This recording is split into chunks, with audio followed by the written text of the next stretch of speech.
Hello ಎಲ್ರಿಗೂ ನಮಸ್ಕಾರ. ನಾನು ವೀಣಾ ಜಯಶಂಕರ.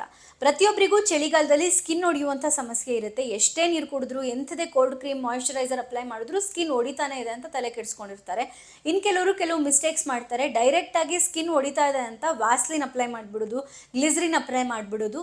ಇದು ಖಂಡಿತ ತಪ್ಪು. ಈ ಎರಡೂ ಕೂಡ ವ್ಯಾಸ್ಲಿನ್ ಅಥವಾ ಗ್ಲಿಸರಿನ್ ಅನ್ನೋದು ಹ್ಯೂಮಿಕ್ಟೆಂಟ್, ಸ್ಕಿನ್ನಲ್ಲಿರುವಂಥ ಮಾಯಿಶ್ಚರೈಸಿಂಗ್ ಕಂಟೆಂಟ್, ಆಯಿಲ್ ಕಂಟೆಂಟ್ನ ಕೂಡ ಡೈರೆಕ್ಟಾಗಿ ಅಬ್ಸರ್ವ್ ಮಾಡಿಬಿಡುತ್ತೆ. ಹೀಗಾಗಿ ಸ್ಕಿನ್ ಎಕ್ಸ್ಟ್ರೀಮ್ ಡ್ರೈ ಆಗುತ್ತೆ.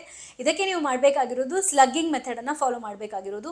ಏನಿದು ಸ್ಲಗ್ಗಿಂಗ್ ಅಂತ ಕೇಳಿದ್ರೆ, 1 ಲೇಯರ್ ಮಾಯಿಶ್ಚರೈಸರ್ ನೀವು ನಾರ್ಮಲಾಗಿ ಅಪ್ಲೈ ಮಾಡಿ ಅದರ ಮೇಲೆ ಈ ಥರದ ವ್ಯಾಸ್ಲಿನ್ ಅಥವಾ ಗ್ಲಿಸರಿನನ್ನು ಅಪ್ಲೈ ಮಾಡೋದು, ಅಥವಾ ಯಾವುದಾದ್ರು ಫೇಸ್ ಆಯಿಲ್ನ ಅಪ್ಲೈ ಮಾಡೋದು.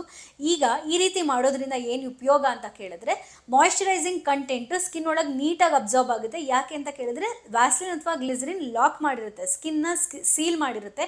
ಹೀಗಾಗಿ ಸ್ಕಿನ್ನಲ್ಲಿರುವಂಥ ಮಾಯಿಶ್ಚರೈಸಿಂಗ್ ಕಂಟೆಂಟ್ ಗಾಳಿಯಲ್ಲಿ ತೆರ್ಕೊಳ್ಳೋದಿಲ್ಲ, ಅದು ಆಚೆ ಹೋಗೋದಿಲ್ಲ. ಹೀಗಾಗಿ ಲಾಕ್ ಅಥವಾ ಸೀಲಿಂಗ್ ಮೆಥಡನ್ನು ಫಾಲೋ ಮಾಡಿದ್ರೆ ಸ್ಕಿನ್ ನೀಟಾಗಿ ಗ್ಲೋಯಿಂಗ್ ಆಗೇ ಇರುತ್ತೆ, ಮಾಯಿಶ್ಚರೈಸಿಂಗ್ ಆಗೇ ಇರುತ್ತೆ, ಯಾವುದೇ ಕಾರಣಕ್ಕೂ ಒಡೆಯೋದಿಲ್ಲ. ಇದನ್ನೇ ನಾವು ಸ್ಲಗ್ಗಿಂಗ್ ಅಂತ ಕೂಡ ಕರಿತೀವಿ.